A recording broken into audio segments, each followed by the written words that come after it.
नमस्कार सांग मैंने आम आज बर्तमान गाँव रु बाहरी गलु गुप्तेश्वर जावाई देखिपे भ्यू आम दीज जाऊँ ता भर आम घर तो लगे जहाँ 2-3 घंटा ता भर जाए पहुँचू से टाइम आप भ्यूटा टी एंजॉय करूँ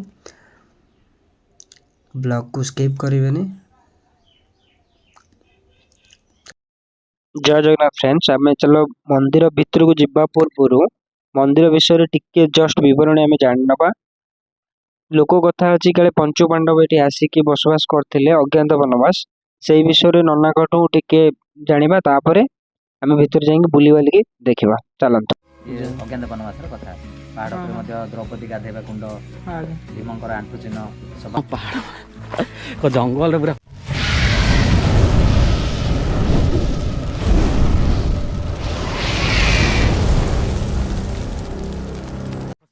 नना कहवा अनुसार जंगल भितर माने पहाड़ भितर अज्ञात बनवास करते बुझिपारे यहाँ भीमंकर आंठू चिन्ह यहाँ हूँ द्रौपदी कुंड द्रौपदी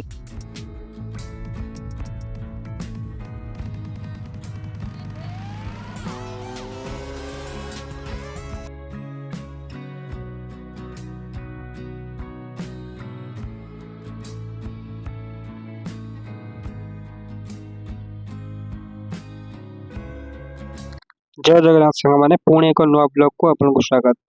आपन देखिपे ये जो ब्रिजटा देखते ऋषिकुल्य नदी ब्रिज ये जो रास्ता देखते जो पहाड़ देखा आपण को सेटा गुप्तेश्वर मंदिर जदि बाइक रे आपण आसुचंती बहुत सहज आसवे सुविधा हम किंतु टे खरा काटो जदि आप फोर व्हीलर आसुचंती भल आराम से एसी चलेगी आसपारे निश्चित भाव में।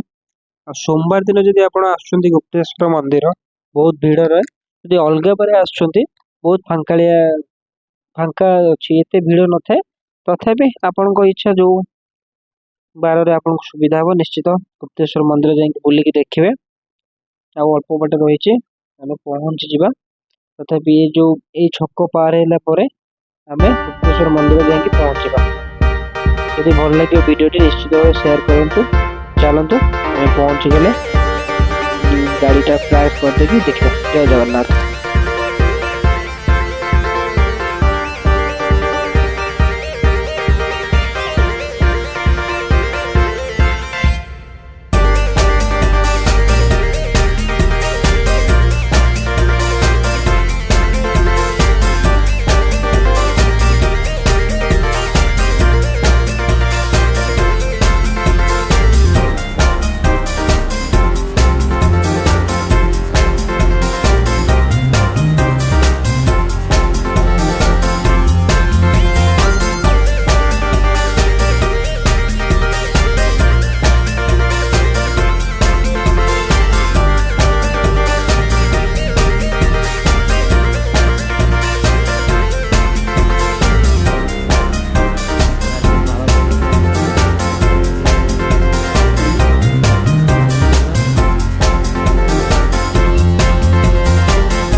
देखिए सांग मैंने मंदिर भीतर बहुत अंधार अच्छे या भीतर को आम जाऊँ देखिकी न गले मुंड फंड बाजी कणा पूरा नना से पूजा कर नना टे पूजा जस्ट करके आम पलैबा सेपटे जाकि बुलवा पड़ो मंदिर भीतर पूरा अंधार किटकिट नना गोटे लाइट लगे दीप लगे नना चलो नना कौन कहते मंदिर विषय टे शुणा। गुप्तेश्वर मंदिर ये आपण मुख्य पूजक ना आमर गाँ सारा मुख्य पूजक समस्त पाली जा पाली माने पाली अनुसार करछन आपण जहाँ शुणी ठीक शुणी ये हूँ आमर महाभारत जो अज्ञात बनवास करते पंचु पांडव 5 भाई 12 वर्ष बनवास करते पुणी आउ अज्ञात बनवास 1 वर्ष करते जो 1 वर्ष करते ये अज्ञात बनवास करते 5 भाई 5 लिंग स्थापन करते बुझे ये सब आम स्थापन लिंग ये युधिष्ठिर महाराजा लिंग आमर पूजित अनुसार चली ऊपर 2टा लिंग अच्छा जो नकुल सहदेव लिंग सी अच्छी ଆଉ ଗୋଟେ ଲିଙ୍ଗ ଆଜି ପର୍ଯ୍ୟନ୍ତ ଅଦୃଶ୍ୟ ହୋଇଯାଇଛି। ଆଉ ଗୋଟେ ଲିଙ୍ଗ ଅଛି ଜାମୁନରେ, ଜାମୁନି କାଶୀ ବିଶ୍ୱନାଥ। କାଶୀ ବିଶ୍ୱନାଥ। ଇଏ ଆମର ହେଉଛି ପରମ୍ପରା। ଇଏ ଅଜ୍ଞାତ ବନବାସର କଥା। ପାହାଡ଼ ଉପରେ ମଧ୍ୟ ଦ୍ରୌପଦୀ ଗାଧୋଇବା କୁଣ୍ଡ, ଆଜ୍ଞା ଭୀମଙ୍କର ଆଣ୍ଠୁ ଚିହ୍ନ, ସଭା ମଣ୍ଡପ, ପଶାକାଠି ଖେଳ, ପଞ୍ଚୁପାଣ୍ଡବଙ୍କର ଆସନ, ରଥ ରଖିବା ଗୁମ୍ଫା, ଏସବୁ ଜାଗା ଅଛି କିମ୍ବଦନ୍ତୀ। ଉପରେ ପୁରା ଅଛି, ପାହାଡ଼ ଉପରେ ଅଛି। ପାହାଡ଼ ଉପରେ ଏପଟେ ଯିବା ପାଇଁ ପୁରା ରାସ୍ତା ଅଛି। ହଁ ଏପଟେ ରାଇଟ୍। ଏଠି ମାନେ ମୁଖ୍ୟ କ'ଣ ପୂଜା ଏଠି କୋଉ ଦିନ ଅଧିକ ଟିକେ ଗହଳି ରହୁଛି ଏ ଆମର ଜାଗାରେ? ଶିବରାତ୍ର, କାର୍ତ୍ତିକ ମାସ ପ୍ରତ୍ୟେକ ସୋମବାର, ସଂକ୍ରାନ୍ତି, ମାନେ ପ୍ରତ୍ୟେକ ସୋମବାର ମଧ୍ୟ, ବର୍ଷରେ ପ୍ରତ୍ୟେକ ସୋମବାର କାଲିକି ମଧ୍ୟ ଆଉଥରେ ଜମା ହେଇପାରିବେ। ହଁ ଜମା ଆଉ ତାପରେ ନବରାତ୍ର।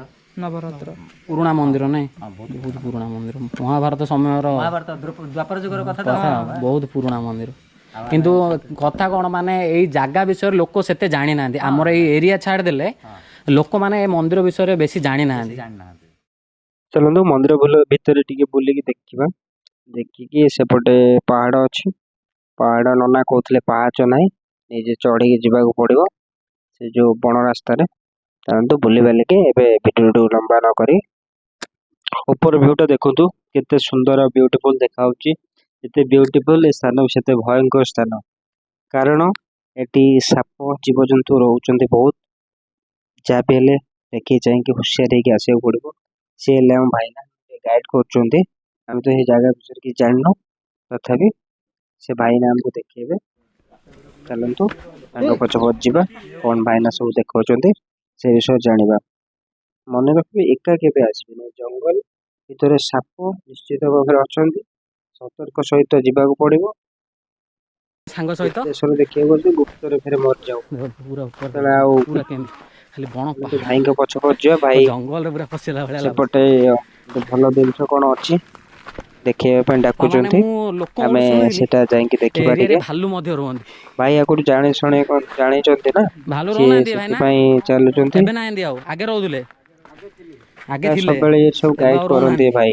ହେଲେ ବଢ଼ିଆ କଥା। ଦେଖନ୍ତୁ ଭାଇମାନେ ସବୁ ଆସୁଛନ୍ତି। ଆଉ ଦେଖ ପାହାଡର ଏରିଆଟା ଭିଉଟା କେମିତି ଆପଣ କ'ଣ। ଦେଖିପାରୁଥିବେ କେମିତି ପଞ୍ଚୁପାଣ୍ଡବ ଅଛି। ଯେଉଁ ଆସିଥିଲେ ଗୋଟେ ବର୍ଷ ଗୁପ୍ତ ଚାଲନ୍ତୁ ବନବାସ, ଭାଇଙ୍କ ସେ ପଛେ ବର୍ଷଟା ପଛେ ଏଇଠି ଯିବା ରହିଥିଲେ। ଆଉ ସତର୍କର ସେଥି ସହିତ। ସିଏ କହିବା ହିସାବରେ ଆଉ ସେଥିପାଇଁ ଏଇଟା ନାଁ ହେଉଛି ଗୁପ୍ତେଶ୍ୱର। ଏପଟେ ଗଲ ହନି କି ହଁ ଦେଲେ, ହଉ ଚାଲ।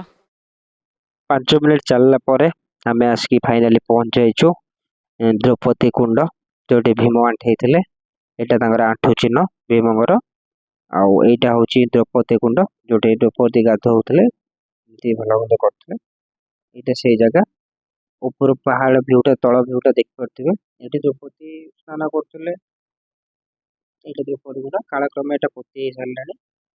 ଆଉ ସେପଟେ ଏଇଟା ଆମେ ଏଇଟା ଯିବା ଯେଉଁ ଚାଲନ୍ତୁ। ପଥରଟା ଅଛି ପଞ୍ଚୁପାଣ୍ଡବ ଦେଖନ୍ତୁ କେମିତି ହେଇଛି। ଏଇଥିରେ ବିଶ୍ରାମ 5 କରୁଥିଲେ, ପଥର ଶୋଉଥିଲେ। ଦେଖନ୍ତୁ 5 ଖଣ୍ଡ ପଥର ମାନେ ଏଠି ଏଇଠି ଅଛି। ଶୋଉଥିଲେ ହେଲେ କହୁଛନ୍ତି ଯେ ଏଇଠି ରହୁଥିଲେ ନାଇଁ ପଞ୍ଚୁପାଣ୍ଡବ। ଶୋଉଥିଲେ। ମିଟିଂ କରିବା ଏଇଠି କରୁଥିଲେ ନାଇଁ ଏପରି 5 ଭାଇ। 5ଟି ଏଇଠି ଶିଳାଖଣ୍ଡ ଶୋଉଥିଲେ ହେଲେ ଦେଖୁଛନ୍ତି। ପଞ୍ଚୁପାଣ୍ଡବ 5 ଏପଟରେ ଭାଇ ଦେଖନ୍ତୁ 1 2 5ଟା ପଥର ସମାନ 3 ପୁରା 4 ପଡ଼ିଛି। 5 5 ବଡ ଭାଇ ବଡ 6ଟା ଶିଳା ଦେଖନ୍ତୁ ଅଛି। କେମିତି ପୁରା ସେଇଠି ସାଇଜ୍ ସେମାନେ ପଥର ପୁରା ପଡ଼ିଛି। ରାତିରେ ପଞ୍ଚୁପାଣ୍ଡବ ଏଇଠି ଶୁଆବସା କରୁଥିଲେ। ମାନେ ଶୋଉଥିଲେ, ଏଇଠି ମିଟିଂ ତାଙ୍କର ହଉଥିଲା ଏପଟେ ଏଇଠି। ତଥାପି ଦେଖନ୍ତୁ ଚାଲନ୍ତୁ କେମିତି ହେଇଛି, କେମିତି ଏରିଆରେ ବହୁତ ରହୁଥିଲେ ସେ। କଷ୍ଟରେ ଜୀବନ ଯାପନ ନିଜେ ଅଜ୍ଞାତ ବାସ କି କରୁଥିଲେ ନା, ମଣ୍ଡପ? ସେଥିପାଇଁ ସେ ବାଧ୍ୟରେ ରହିବାକୁ ପଡୁଥିଲା। ଯଦି ଯୋଉଠି ସଭା କରୁଥିଲେ ସେଇ ମଣ୍ଡପଟା ବି ଦୁର୍ଯ୍ୟୋଧନ ଦେଖାଉଛି ମୁଁ ଆପଣଙ୍କୁ। ଦେଖିଦବ ଏଇଠି ତେବେ ଶୋଉଥିଲେ ବୋଲି କହିଲେ ସେ ଭାଇ। 11 ବର୍ଷ ତାଙ୍କୁ ଆମେ ସେ ଭାଇ ଯେମିତି କହିଲେ ଆମେ ସେମିତି ଫେର କହୁଛୁ ବନବାସ ଆପଣଙ୍କୁ। ଆଉ କରିବାକୁ ପଡିବ। ଦେଖନ୍ତୁ ସେଥିପାଇଁ ଅଜ୍ଞାତ ହଁ ଯାଉ ବାସ ଯାଉ ଏ ଗୁପ୍ତେଶ୍ୱର ଗୁମ୍ଫାରେ କୋପଡ଼େ କରୁଥିଲେ। କୋପଡ଼େ କେମିତି ସେପଟେ କେମିତି ଚାଲନ୍ତୁ, ଯିବାକୁ ପଡୁଛି ସେ ଯୋଉଠି ଦେଖନ୍ତୁ। ସଭା କରନ୍ତି ଦେଖନ୍ତୁ ଏଇଠି ସେପଟ ସଭା ଏରିଆ, ସାଇଡରେ ଅଛି। ଏଇଠି ପଞ୍ଚୁପାଣ୍ଡବଙ୍କର ଏଇଠି ସେମାନେ ଏଇଠି ସଭା ହଉଥିଲା। ସଭା ଦେଖନ୍ତୁ କରୁଥିଲେ। ଏମିତି ଏରିଆଟା କେମିତି ଖାଲି ହେଇଛି ଦେଖନ୍ତୁ। ଦେଖନ୍ତୁ ଏଇ ଜାଗାରେ ସେମାନେ ସଭା କରୁଥିଲେ। ଗଛଟା ଦେଖନ୍ତୁ, ଗଛଟା ନିହାତି 50-60 ବର୍ଷର ଗଛ ହବ। ଜଙ୍ଗଲ ଉପରେ, ମନ୍ଦିର ଉପରେ ଅଛି, ପାହାଡ଼ ଉପରେ।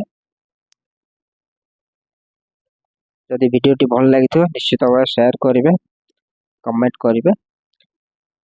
ଆଉ ଆପଣ ଗୋଟେ କମେଣ୍ଟ, ଗୋଟେ ଲାଇକ୍ ଭିଡ଼ିଓ ବନେଇବାକୁ ଜୋସ୍ ଦେବ ଆମକୁ। ତେଣୁ ତଳେ ଗୋଟେ ଅଛି ମନ୍ଦିର, ନନା କହିଲେ ସେପଟେ ଚାଲ ଆମେ ଦେଖିବା। ମୋବାଇଲର ବ୍ୟାଟେରୀ ବି ଡାଉନ୍ ହେଇ ଆସିଲାଣି। ଚାଲନ୍ତୁ ଭିଡ଼ିଓକୁ ତୁରନ୍ତ ଶେଷ କରିବା। ଏ ତଳେ ଗୋଟେ ମନ୍ଦିର ଅଛି। ଚପଲ ଖୋଲିକି ଯିବାକୁ ପଡ଼ିବ ବୋଧେ। ଚପଲଟା ଖୋଲିକି ତଳକୁ ଏଇପଟେ ଯିବାକୁ ପଡ଼ିବ। ତା ଭିତରେ ପୁରା ପାହାଡ଼ ଭିତରେ ଏଠି ଅଣ୍ଡରଗ୍ରାଉଣ୍ଡ ପୁରା ଅଛି। ଏହା ଭିତରକୁ ଯିବାକୁ ପଡ଼ିବ। हनुमान को ये लगी हनुमान को बहुत तले रखुले बोधे देखो अंधार देखा गोटे सेपट साइड अलग गेट अच्छी एपट साइड देख शिव अच्छा पूजा अर्चना करते पंचु पांडव एटा पूजा स्थली थिला